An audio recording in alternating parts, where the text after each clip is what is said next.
이제 오늘 왕의 대사 네 번째 말씀인데요. 마태복음 10장의 말씀을 마무리하면서 은혜가 되기를 주님의 이름으로 소망합니다. 정의란 무엇인가?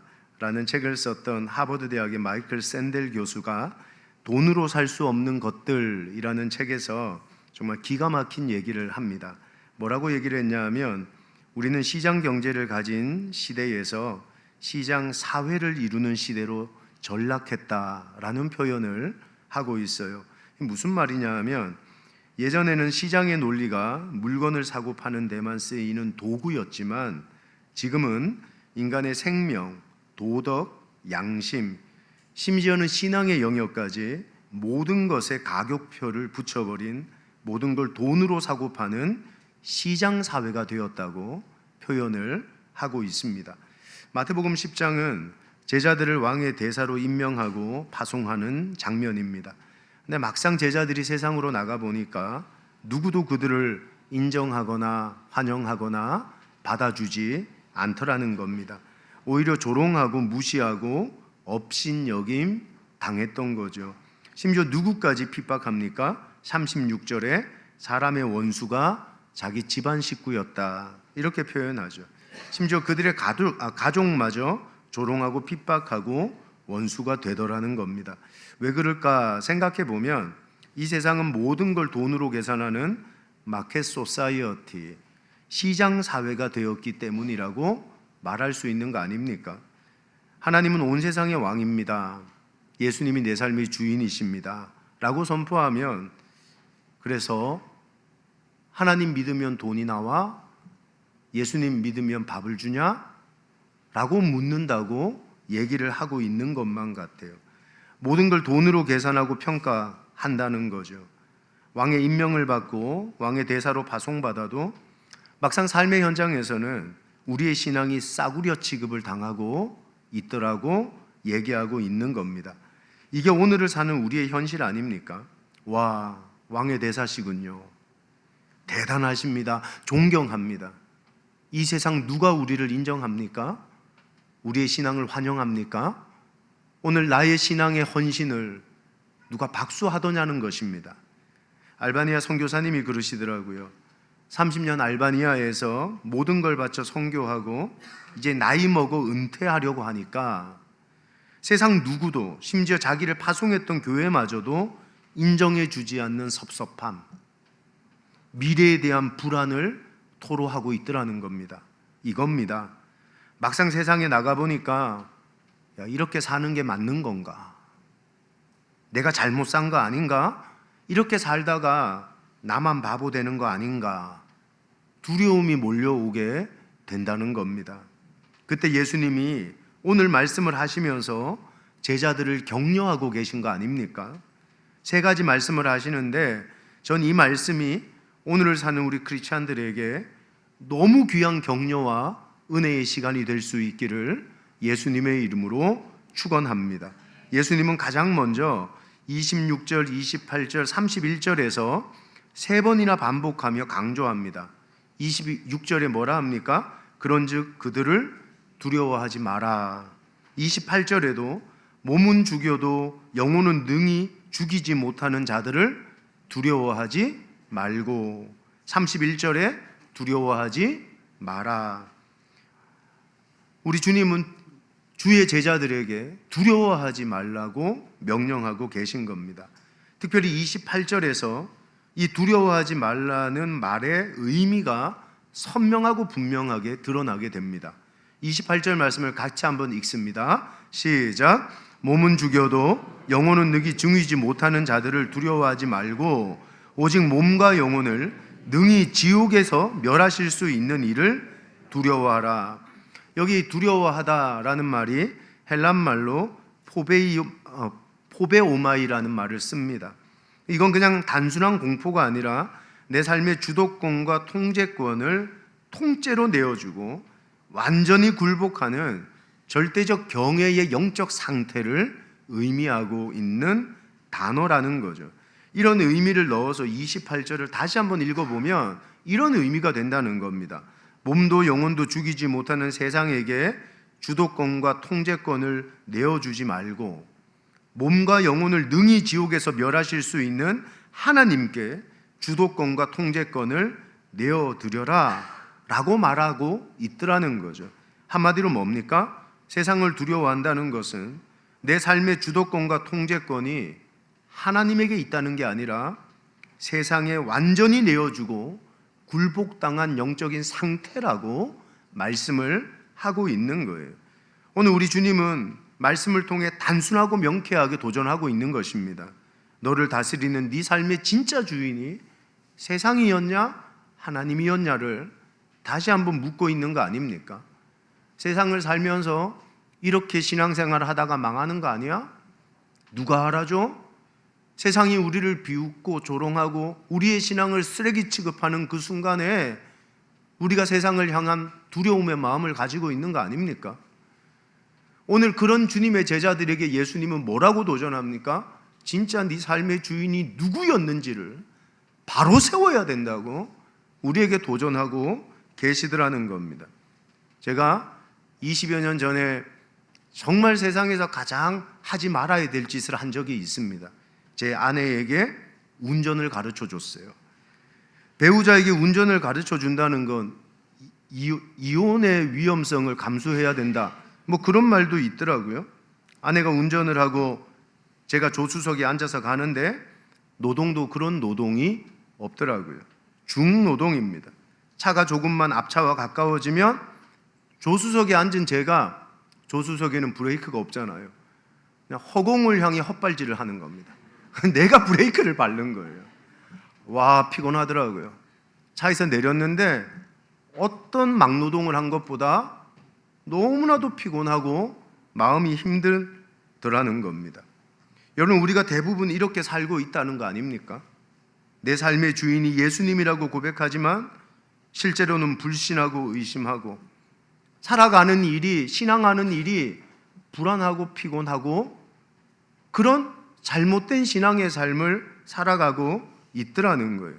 내 인생의 운전대는 하나님이 쥐고 계시지만 돈 문제, 건강 문제, 자녀 문제, 가정 문제, 내일에 대한 진로 문제, 그분에게 주도권과 통제권을 다 드리지를 못하니까 불안한 마음에 허공에 대고 브레이크를 밟아대는 그런 바보 같은 짓을 우리가 하면서 오늘을 살아가고 있더라는 거죠.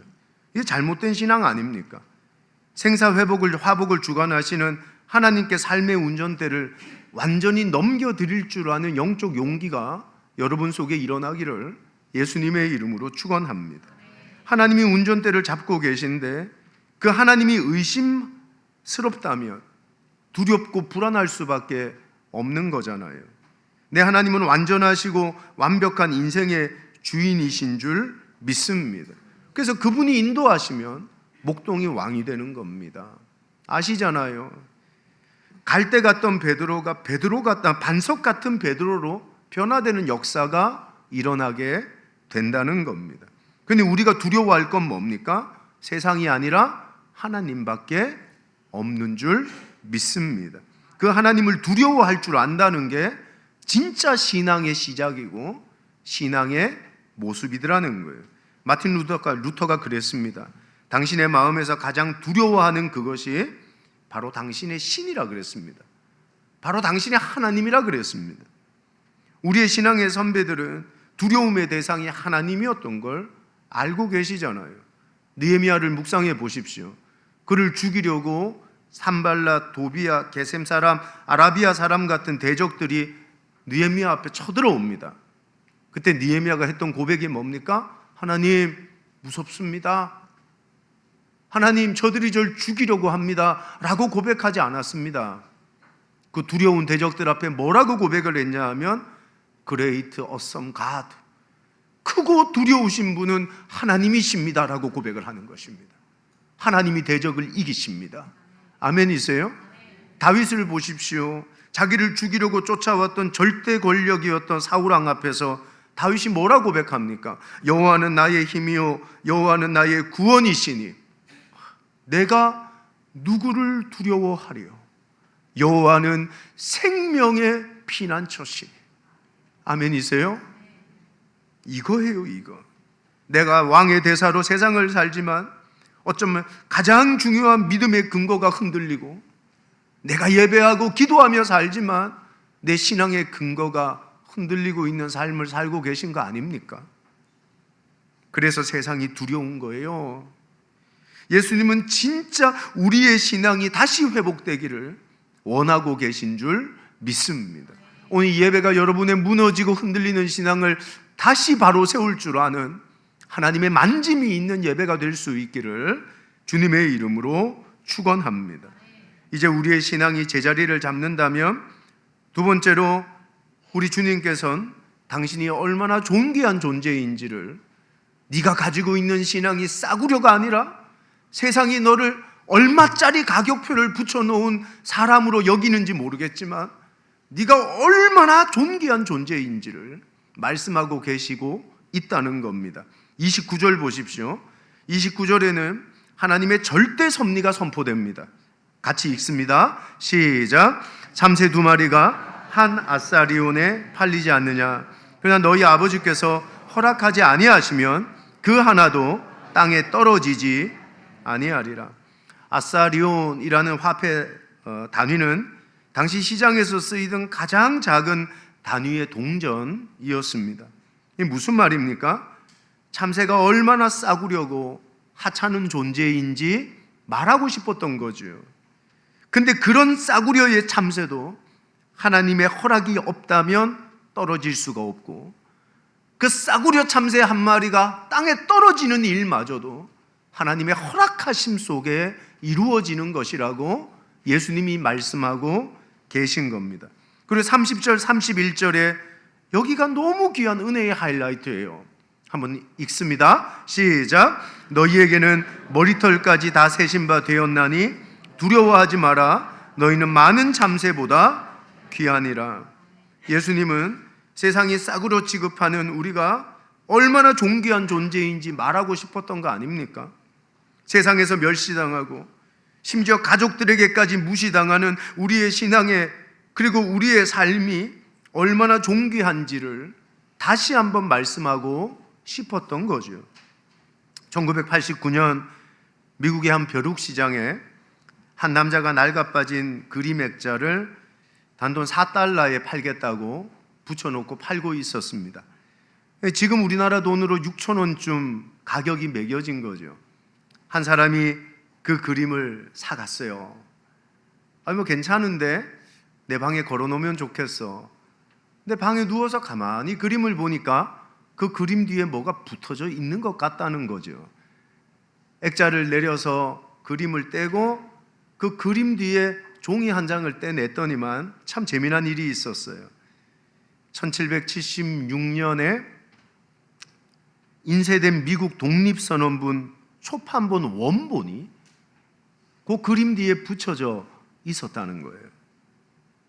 이 문서가 경매에서 얼마에 팔렸냐 하면 그 당시에 30억 원에 낙찰됩니다. 30억 원에. 세상이 우리를 평가하는 것과 너무 비슷하지 않아요? 우리의 겉모습, 스펙, 낡아빠진 액자 틀만 보고 세상은 우리를 한 아사리온에 후려치려고 하는 거 아닙니까? 근데 그 안에 정말 존귀한 게 있다는 걸 누구도 보지를 못하는 거거든요. 근데 하나님은 우리를 그렇게 보지 않는다는 거예요. 하나님은 우리 안에 얼마나 존귀한 것이 있는지를 보고 계시고, 그 존귀함을 하나님은 도장으로 찍어 놓으셨다고 말씀하고 계신 거죠. 안식월 중에 이중섭 작가의 그림을 보러 갔습니다. 근데 전시관에서 그림을 볼 때마다 이 작가의 그림에 낙관이 찍혀 있더라고요. 중섭이라고. 제가 좀 뭐 찍어온 거냐 하면 황소라는 그림의 낙관입니다. 그 유명한 황소 그림에도 중섭이라는 낙관이 찍힌 거예요. 이 이중섭이라는 화가가 북한에서 이렇게 내려왔는데 굉장히 분홍의 가정에서 태어나서 미술을 공부하고 자유를 찾아 남한으로 내려왔을 때 빈손으로 내려왔어요. 얼마나 가난하게 작품 활동을 했는지 몰라요. 종이 살 돈이 없어서 그림을 어디에 그렸냐 하면 담뱃과 은박지에 그림을 그립니다. 너무 그림을 그리고 싶어서.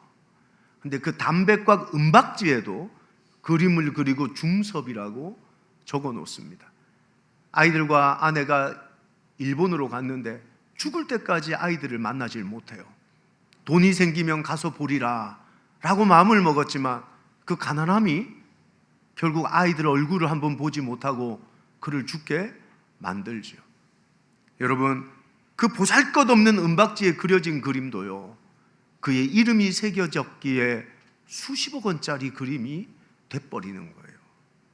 하나님이 우리를 보실 때 뭐 보실까요? 시장사회처럼 돈 볼까요?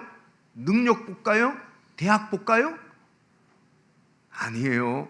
우리 영혼에 찍힌 영광스러운 하나님의 도장을 보시는 줄 믿습니다.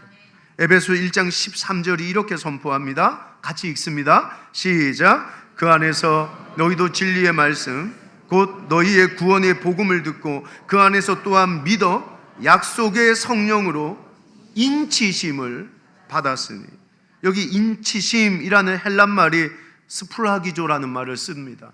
무슨 말입니까? 주인이 자기 소유물에 이거 내 거야 도장 찍는 작업을 의미하고 있는 겁니다. 하나님은 시장에서 참새 파는 장사꾼 아니시거든요.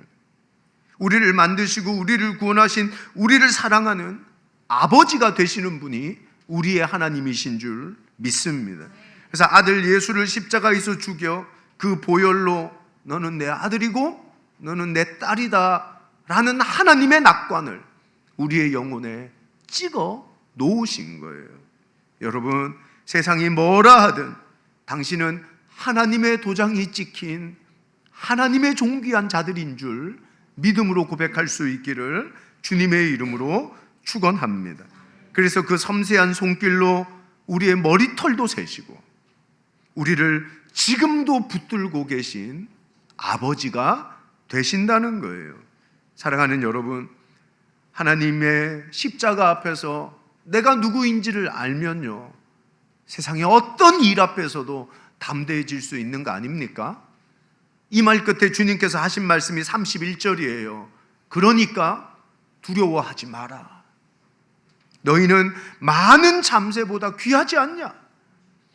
참새 수천 마리, 아니 이 지구상에 있는 모든 참새보다, 하물며 나의 도장이 찍힌 네가 얼마나 소중하고 귀한 존재인지 내가 아는데 뭐가 두렵고 떨릴 게 있냐? 오늘 주님의 이 말씀이 오늘의 세상을 살아가는 여러분에게 용기가 되고 힘이 되고 격려가 되고 다시 일어설 수 있는 근거가 될 수 있기를 주님의 이름으로 축원합니다. 이제 마지막으로 우리의 신앙이 바로 서고 우리가 얼마나 존귀한 자인지를 알았다면 우리가 어떻게 살아야 존귀한 삶을 살 수 있을지 예수님은 말씀하고 계십니다. 여러분 생각해 보세요. 수십억 원짜리 고려청자를 여러분 요강으로 쓰시겠습니까? 똥 오줌 받아내는? 아마 그럴 사람 아무도 없을 거예요. 귀한 그릇은 귀한 곳에 쓸 때 빛나는 법 아닙니까? 우리는 하나님의 피로 값주고 사신 세상에서 가장 존귀한 자인 줄 믿습니다. 존귀한 당신을 더러운 일에, 죄 짓는 일에, 무의미하고 무가치한 일에 쓰시겠냐고 예수님이 묻고 계신 거예요. 존귀한 당신을 그런 일에 사용하지 마시라는 거예요. 예수님이 32절을 도전합니다. 이렇게 살아야 되는 거야. 이게 존귀한 삶이야. 같이 읽습니다. 시작. 누구든지 사람 앞에서 나를 시인하면 나도 하늘에 계신 내 아버지 앞에서 그를 시인할 것이요. 여기에 시인하다라는 헬란 말이 호물로게오라는 말을 쓰는데 이게 무슨 뜻이냐 하면 세상의 한복판에 예수님이 내 인생의 왕이시로다라고 선포하는 것을 의미하고 있는 거예요. 여러분, 가장 존귀한 삶은 부자 되고 성공하는 게 아닙니다. 가장 존귀한 삶은 세상에서 가장 존귀하신 예수님을 인정하고 예수님을 선포하고 예수님을 드러낼 줄 아는 삶이 존귀한 삶이 되는 줄 믿습니다. 오늘 우리는 무엇입니까? 존귀하신 예수님을 인정하고 드러내는 하나님의 제자들이 되어야 하는 줄 믿습니다. 그래서 우리가 존귀하신 예수님을 인정한다면 나를 통해 존귀하신 예수님을 선포하고, 당신이 내 인생의 주인이시고 왕이십니다. 어디에서든 누구를 만나든 무엇을 하든 이것을 고백할 줄 아는 하나님의 백성들이 되어야 한다는 겁니다. 알바니아 선교를 갔다 왔는데 선교팀과 빌리시트라는 국경 도시를 방문했어요. 참 조용하고 아름다운 도시였습니다. 그런 참 멋진 도시였는데, 근데 그 도시에 교회 하나가 있더라고요. 이쪽 끝쪽에 보면 선글라스 끼신 현지 목회자 부부가 서 계신데, 저 두 분이 그 교회의 담임 목사님, 사모님이셨어요. 교회 이름이 참 멋있습니다. 교회 이름 뭔지 아세요? 예수 그리스도는 빌리시티의 주인이십니다. 교회예요. 교회 이름이 엄청 길더라고요. 교회 이름이 왜 이렇게 기냐 했더니 그 이름에 이런 뜻이 있는 거예요. 예수 그리스도는 빌리시티의 주인이십니다. 거기서 밥을 먹는데 이 교회 이름이 너무 감동이 돼서 계속 묵상이 되는 겁니다. 여러분, 우리 교회 이름도 이거 아닙니까?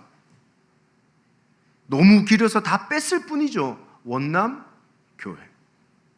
예수 그리스도는 원남동, 종로구, 서울시, 대한민국의 주인이십니다. 교회. 그게 원남교회인 건데, 그냥 우리는 동네 이름 따서 교회 이름을 지은 줄 착각하는 거죠. 예수님이 주인이라는 말을 하고 싶었던 건데, 이렇게 살아야 되는 거 아닙니까? 직장을 가든 가정생활을 하든 관계 속에 누구를 만나든 예수 그리스도는 우리의 주인입니다라고 고백할 줄 아는 신앙, 그게 가장 존귀한 삶이라고 오늘 예수님께서 우리에게 도전하고 계신 거예요. 이게 선교적인 삶이고요, 이게 전도적 삶이 되는 것입니다. 우리 교회는 1년에 2번씩 행축을 합니다. 근데 알고 보니까 행축은 1년에 2번 하는 게 아니라 우리는 매일의 직장에서, 가정에서, 모든 관계에서 행축을 하며 예수가 내 삶의 주인임을 인정하고 선포하고 고백하는 행축의 삶을 살아야 되는 줄 믿습니다. 그게 우리의 삶의 존귀함, 의미예요. 또 하나가 38절입니다. 같이 읽습니다. 시작. 또 자기 십자가를 지고 나를 따르지 않는 자도 내게 합당하지 아니하느니라. 38절이 말하는 존귀한 삶은 자기 십자가를 지고 예수를 따르는 것입니다. 자기 십자가는 자기 사명입니다. 여러분, 하나님이 주신 자기 사명을 결단코 버리지 않는 사명자가 되기를 바랍니다. 끝까지 사명 붙들고 예수님 따르는 존귀한 삶을 살아가는 존귀한 자가 되시기를 예수님의 이름으로 축원합니다. 자기 십자가는 주를 위한 고난입니다. 한번 따라 합시다. 주를 위한 고난이다. 우리는 가끔 내가 병들거나 사업이 힘든 일반적인 고난을 십자가라고 착각합니다. 아닙니다. 헬라어 원어 성경을 보면 자기 십자가는 로마 시대 사형수들이 자기 죄를 인정하고 기꺼이 십자가를 메고 죽음의 형틀을 향해 걸어가는 것을 의미하는 거죠. 무슨 말입니까? 예수가 나의 주인이고 왕이 되셨기에 내가 기꺼이 감수해야 될 십자가가 있다는 겁니다. 내가 기꺼이 주를 위해 짊어져야 될 주를 위한 고난이 있다는 겁니다. 기꺼이 손해봐야 될 것들이 있다고 말하고 있는 겁니다. 세상 그걸 밀어나다 그럴 거예요. 왜 그렇게 사냐? 너만 바보 되는 거 아니냐? 너만 뒤처지는 거 아니냐? 여러분, 결단코 그렇지 않습니다. 주를 위해, 하나님의 교회를 섬기기 위해, 예배드리기 위해 내가 기꺼이 감수할 거룩할 손해와 자발적 고난이 있다면 그걸 질 줄 아는 하나님의 백성들이 될 수 있기를 주님의 이름으로 축원합니다. 근데 문제는 뭡니까? 그렇게 살면 망할 것 같이 느껴진다는 거죠. 그렇게 살면 난 뒤처지잖아요. 그렇게 살면 나는 이도저도 아무것도 안 되잖아요. 여러분, 그런 생각이 들 때 내 경험이 아니라 분명한 하나님의 약속의 말씀을 붙들 수 있는 은혜가 있기를 바랍니다. 그게 40절 42절이에요 마지막입니다. 같이 읽을게요. 자, 시작. 너희를 영접하는 자는 나를 영접하는 것이요 나를 영접하는 자는 나를 보내신 이를 영접하는 것이니라. 선지자의 이름으로 선지자를 영접하는 자는 선지자의 상을 받을 것이요 의인의 이름으로 의인을 영접하는 자는 의인의 상을 받을 것이요 또 누구든지 제자의 이름으로 이 작은 자 중 하나에게 냉수한 것이라도 주는 자는 내가 진실로 너희에게 이르노니 그 사람이 결단코 상을 잃지 아니하리라 하시니라. 하나님은 당신의 완벽한 섭리로 우리가 십자가를 지고 흘린 땀과 눈물을 완벽하게 카운트하고 계셔서 우리에게 갚아주시겠다고 약속하고 계십니다. 세상의 눈에는 어리석은 모습이지만 아닙니다. 하나님에게는 영원한 상급으로 기록되는 것입니다. 우리가 이걸 믿을 줄 알아야 우리는 기꺼이 십자가를 질 수가 있는 거예요. 자기 십자가, 주를 위한 거룩한 손에 두려워하지 마십시오. 따라합시다. 상을 받을 것이요 결단코 상을 잃지 아니하리라 라고 말씀하시는 거예요. 하나님은 자기 십자가를 지고 주를 위한 삶을 살아가는 사람을 잃어버리지 않습니다. 하나님은 그를 붙드시고 그에게 당신의 상을 허락하실 줄 믿습니다. 하나님의 약속을 향한 완전한 신뢰가 가장 존귀한 삶을 완성하는 영적 모티브가 되는 거예요. 말씀을 정리합니다. 사랑하는 여러분, 우리의 망가진 신앙 다시 세웁시다. 진짜 믿는 게 뭡니까? 세상입니까? 하나님입니까? 여러분은 뭘 두려워하세요? 당신이 세상에 매겨진 가격표에 절망할 필요 없어요. 주님은 당신이 얼마나 존귀한 자인지 알고 계십니다. 나의 존귀함을 알면 세상이 주는 두려움을 이길 수가 있는 거예요. 내가 존귀한 자임을 안다면 이제 존귀한 삶을 살아야 되지 않겠습니까? 어떻게 살까요? 어디를 가든 무엇을 하든 예수 그리스도가 내 인생의 주인이요 왕임을 선포하고 고백할 줄 아는 존귀한 삶이 되시고 자기 십자가를 부끄러움 없이 지고 주를 위한 고난 기꺼이 맞이할 손에 두려워하지 않는 주의 종들이 되기를 예수님의 이름으로 축원합니다. 찬양하고 기도하겠습니다.